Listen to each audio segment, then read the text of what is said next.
Close your eyes for a moment and imagine the absolute terror of being trapped. You are locked inside a space so small, so incredibly tight, that you cannot extend your arms or straighten your legs. The air around you is thick, growing hotter with every shallow breath you take. Complete and utter darkness surrounds you. You scream for help. You beg. You plead with the one person in the world who can easily unzip your dark prison and set you free. But instead of helping you, that person just stands there. Watching. Laughing. Recording your final, desperate gasps for air on their cell phone. Welcome to Case 404.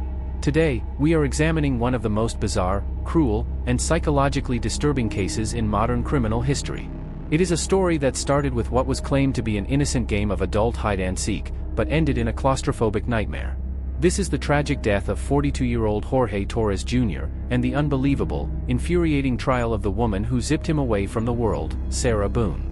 To understand the absolute madness of this case, we have to start at the moment the authorities were brought into the nightmare. It was the afternoon of Monday, February 24, 2020. Winter Park, Florida. The Orange County Sheriff's Office received a 911 call that immediately baffled the dispatchers. The caller was 42-year-old Sarah Boone. Her voice was trembling, frantic, and filled with what sounded like absolute panic. "My boyfriend is dead," she told the operator. The dispatcher, trying to gather information, asked where he was and what had happened. Sarah's response sent a chill through the dispatch center. "He's in a suitcase," she said. When deputies arrived at the second-floor apartment, they walked into a scene that defied all logic. The apartment was a mess. Empty wine bottles and puzzle pieces were scattered around the living room. And there, lying face down on the floor next to a large, blue and black zip-up suitcase, was the lifeless body of Jorge Torres Jr. He was completely stiff. Rigor mortis had already set in, indicating that he had been dead for quite some time. Sarah Boone was standing nearby, appearing highly distressed. She immediately began to explain her version of the events. It was a story so absurd, so fundamentally flawed, that the responding officers were instantly suspicious. Sarah told the police that she and Jorge had been having a wonderful Sunday evening. They were drinking Chardonnay, doing a jigsaw puzzle, and painting. According to Sarah, they were getting along perfectly. At some point late in the night, they decided it would be fun to play a game of hide-and-seek. She claimed that Jorge, who was a relatively small man, thought it would be hilarious to hide inside a large suitcase they had laying around the apartment. Sarah said she helped him get inside and then zipped the suitcase up. She explicitly told the officers that she left a small gap in the zipper so that he could breathe and stick 2 fingers out. According to her narrative, they were laughing and joking. But then, Sarah said, she decided to go upstairs to her bedroom to lay down. She claimed she passed out from the wine, fell into a deep sleep, and completely forgot that her boyfriend was zipped inside a piece of luggage downstairs in the living room. She told the police she woke up the next day, around 11 a.m., went downstairs, and didn't see Jorge. She assumed he had gotten out of the suitcase, gone to work, or gone for a walk. It wasn't until hours later, in the afternoon, that she realized the suitcase was still bulky. She unzipped it, and to her absolute horror, found Jorge unresponsive and purple. It was an unbelievable story. And as the crime scene investigators began examining Jorge's body, the cracks in Sarah's hide-and-seek narrative immediately began to show. Jorge Torres did not look like a man who had peacefully suffocated in his sleep. He had a severe laceration on his lip. He had bruising around his eye. He had blunt force trauma to his shoulder and back. These were defensive wounds. These were signs of a desperate, violent struggle. Furthermore, if Jorge had simply been stuck and wanted to get out, the zipper of that specific suitcase was not locked. A grown man fighting for his life could have easily burst through the fabric or manipulated the zipper from the inside. But he didn't. Or, more accurately, he couldn't. Because Jorge Torres wasn't just hiding. He was trapped. The detectives cordoned off the apartment as a crime scene and politely asked Sarah Boone to come down to the Orange County Sheriff's Office for a formal interview. Sarah agreed without hesitation. She believed she was a victim of a tragic, freak accident. She believed her story was foolproof. In the interrogation room, Sarah Boone was completely cooperative. She waived her Miranda rights. The detectives, playing the role of sympathetic listeners, let her talk. And talk she did. For hours, Sarah repeated her story. She emphasized how much they loved each other, how they were having a great night, and how the wine had simply caused her to fall into an unusually deep sleep.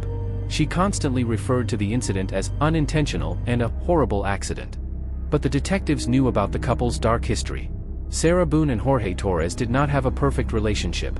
They had a deeply toxic, highly volatile, and frequently violent history of domestic abuse. Police had been called to their apartment multiple times in the past. Both Sarah and Jorge had been arrested on different occasions for battery against one another. Their relationship was a powder keg fueled by alcohol. The detectives began pressing her gently on these details. If they were having such a good time, why were there fresh injuries on Jorge's face? Sarah immediately became defensive. She blamed the injuries on Jorge falling off a bicycle days earlier. When the detectives asked how a grown man couldn't just unzip a suitcase from the inside, Sarah claimed she didn't know, repeatedly stating that she left a gap for him to breathe. She was incredibly confident. She looked the detectives right in the eye and swore on everything she loved that she went upstairs to sleep while he was still laughing inside the luggage. But then, the detectives did something that would permanently alter the course of Sarah Boone's life. They asked for her consent to search her cell phone. Most criminals, knowing they are guilty, will demand a lawyer or refuse a phone search. But Sarah Boone, trapped in her own web of delusion and arrogance, handed her iPhone directly to the homicide detectives. She even gave them the passcode. She genuinely believed she had outsmarted the police. She believed there was nothing on that device that could contradict her flawless story of a tragic game of hide-and-seek. While Sarah sat in the interrogation room, continuing to play the grieving, confused girlfriend, a digital forensics technician in another room plugged her iPhone into a computer and began extracting the data. They looked at her messages. They looked at her call logs. And then, they opened her photo gallery. What the digital forensics team found in Sarah Boone's photo gallery was so horrific, so incredibly chilling, that it completely changed the case from a suspicious death investigation into a first-degree murder charge. Hidden in her camera roll were 2 videos recorded on the night Jorge died. They were not videos of a happy couple playing a game. They were videos of an execution. The detectives walked back into the interrogation room. They held Sarah's phone in their hands. They placed it on the table, right in front of her. Sarah, one of the detectives said quietly, his tone completely shifting from sympathetic to stern. "We need to talk about what is on this phone. Because what you have been telling us for the last 2 hours is a lie." Sarah Boone's eyes widened. She had no idea that her own technology was about to become the star witness against her. She was about to be confronted with the undeniable, visual proof of the torture she inflicted on the man she claimed to love. Inside the interrogation room of the Orange County Sheriff's Office, the air was thick with a deceptive calm. Sarah Boone sat at the small, metal table, still leaning into her persona of the grieving, confused girlfriend.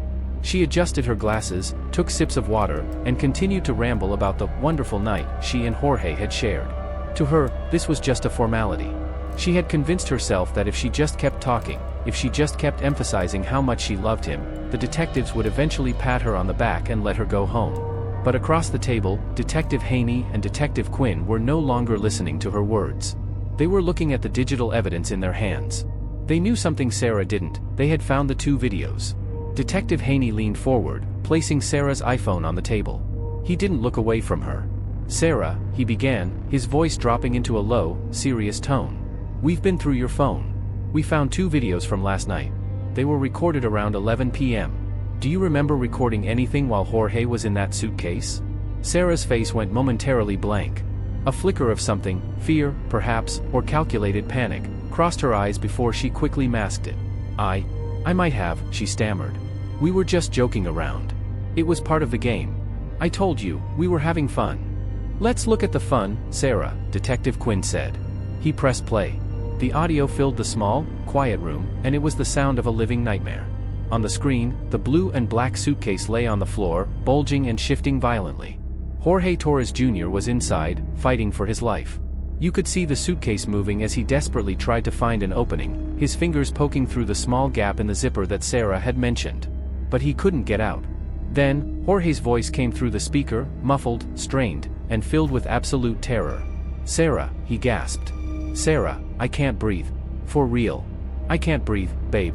In the interrogation room, Sarah watched the video of herself. On the recording, her voice responded to Jorge's plea. She wasn't laughing. She didn't sound like someone playing a game. Her voice was cold, mocking, and dripping with a decade of resentment. "Yeah," the Sarah on the video replied. "That's what you do when you choke me." Jorge's voice became more frantic. "Sarah, please. I can't breathe. I'm serious." "Oh, I bet," the recorded Sarah mocked him. "Shut up. That's on you. That's how I feel when you're cheating on me." The video continued for several agonizing minutes. Every time Jorge begged for his life, every time he cried out that he was dying, Sarah Boone didn't unzip the bag. She didn't call 911. Instead, she stood over him, filming his slow suffocation as if it were a spectator sport. At one point in the video, she actually laughed. As the suitcase shifted, she poked it with her finger and said, "Stupid." The detectives paused the video. The silence in the room was deafening. Sarah Boone sat there, staring at the frozen image of the suitcase that had become Jorge's coffin. The hide-and-seek story was dead.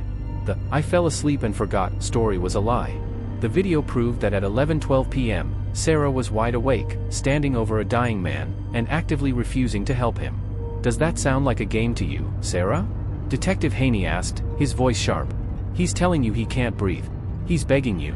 And you're telling him that's what you get. You're bringing up old arguments while he's suffocating at your feet." Sarah's reaction was not one of horror or regret. Instead, she became incredibly defensive. The sweet persona vanished instantly, replaced by a cold, argumentative woman.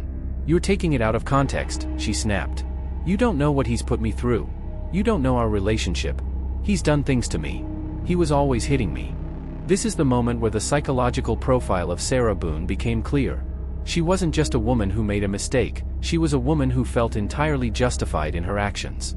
In her mind, because Jorge had been abusive in the past, she had the right to be his judge, jury, and executioner. She didn't see herself as a murderer, she saw herself as a victim who was finally winning a fight. "But you didn't call the police," Detective Quinn pointed out.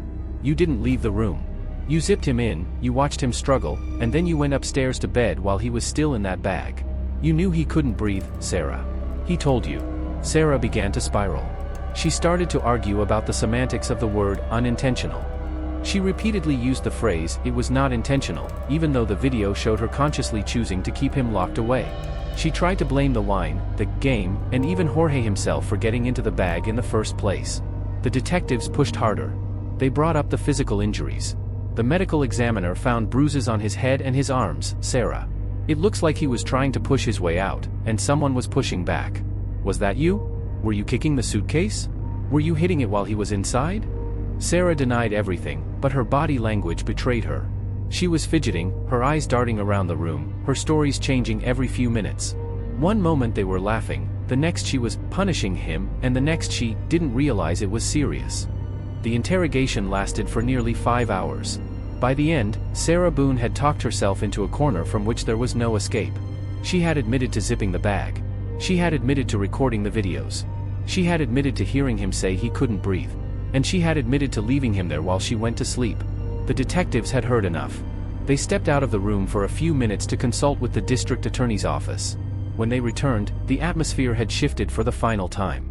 "Sarah," Detective Haney said, standing up. "Stand up and put your hands behind your back." For the first time that day, the reality seemed to hit her, but not in the way you'd expect. She didn't cry for Jorge.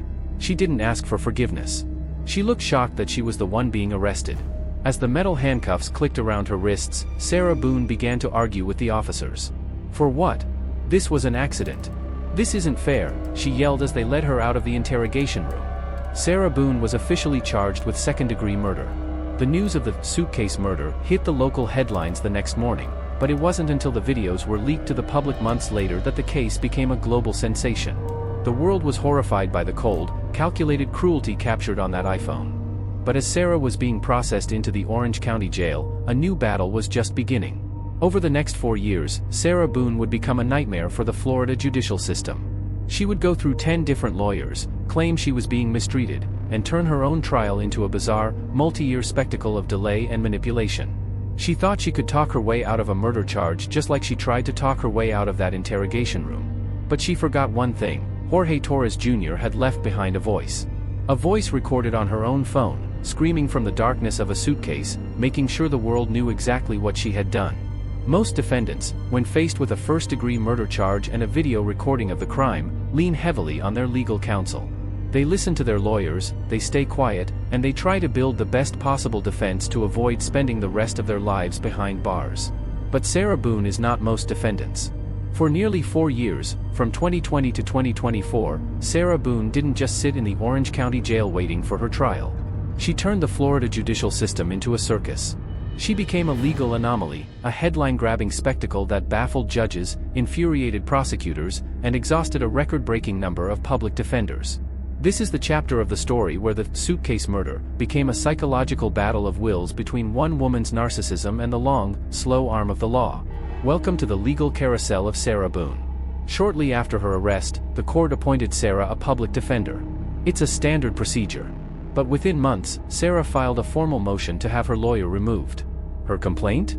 She claimed her attorney was unprofessional, that he didn't share her vision for the case, and that he refused to treat her with the respect she felt she deserved. The judge, wanting to ensure a fair trial, granted her request and appointed a second lawyer. Then came the third. Then the fourth. Then the fifth. By the time 2023 rolled around, Sarah Boone had cycled through 7 different court-appointed attorneys. It became a dark joke in the Florida legal community. Each lawyer would step in, review the mountains of evidence, including the damning suitcase videos, and realize that a plea deal was likely the only way to avoid a life sentence. But Sarah Boone refused to hear the word guilty. She didn't want a lawyer, she wanted a magician. She wanted someone who could make the video disappear and convince a jury that Jorge Torres Jr. had somehow committed suicide by zipping himself into a bag. Whenever an attorney told her the truth about her situation, Sarah would turn on them. She wrote dozens of long, handwritten letters to the judge, some spanning over 20 pages. Her handwriting was neat, her tone was formal, but the content was pure delusion. In these letters, she complained about everything.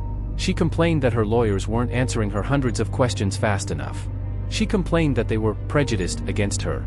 She even complained about the way they spoke to her, claiming they were nasty or arrogant. In one of her most famous letters to Judge Michael Kranick, Sarah wrote, "I am a very intelligent woman. I am articulate. I am not a monster. My attorneys are treating me like I am a lost cause, and I will not stand for it.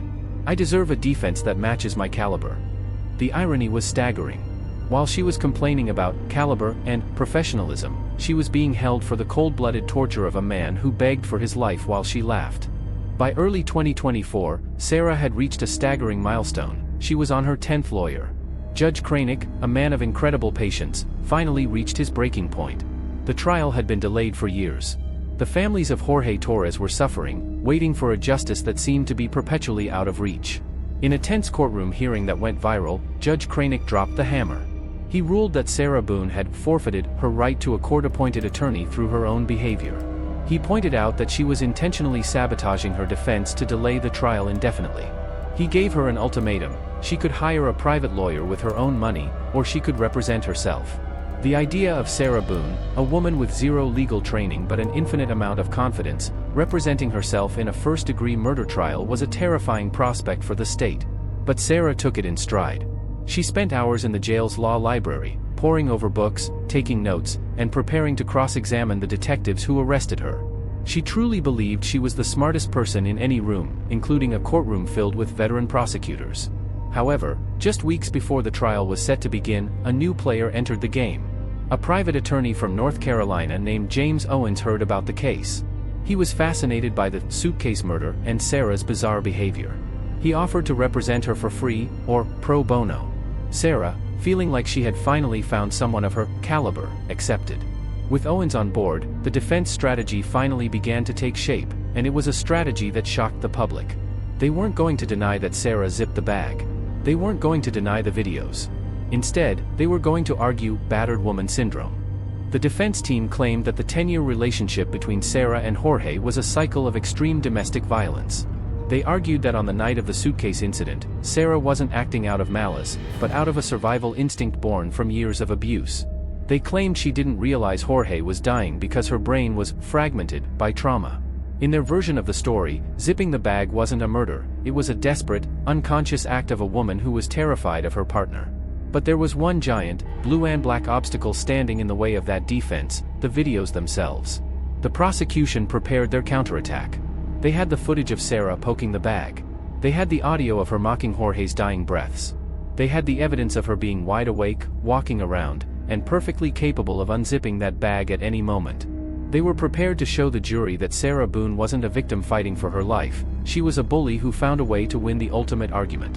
As the trial date was finally set for late 2024, the world prepared to watch. The suitcase murder wasn't just about a death anymore. It was about whether a person could use their past trauma as a get-out-of-jail-free card for a clearly documented act of cruelty. Sarah Boone was ready for her close-up. She had spent 4 years preparing her performance. She had discarded 10 lawyers like old clothes. Now, it was time for the final act. But in the court of law, unlike the world of Sarah's imagination, you can't just unzip the truth when it becomes uncomfortable. The darkness of that suitcase was about to meet the light of a jury's verdict. October 2024. Orlando, Florida. After 4.5 years of delays, 10 different lawyers, and thousands of pages of handwritten complaints, the moment of truth finally arrived. The trial of Sarah Boone was no longer a theoretical debate in a jail cell, it was a reality playing out in front of a live audience and a sequestered jury. The suitcase murder had reached its final act. As the trial opened, the prosecution didn't waste any time. They knew they had the most powerful witness in the history of the Orange County Courthouse, Sarah Boone's own iPhone. They didn't need 100 witnesses or complex forensic theories. They simply dimmed the lights, turned on the large monitors in the courtroom, and played the videos for the jury. The silence in the room was suffocating as the muffled, desperate voice of Jorge Torres Jr. filled the space once again. "Sarah, I can't breathe." The jury watched as Sarah, sitting at the defense table, showed almost no emotion. She didn't cry. She didn't turn away.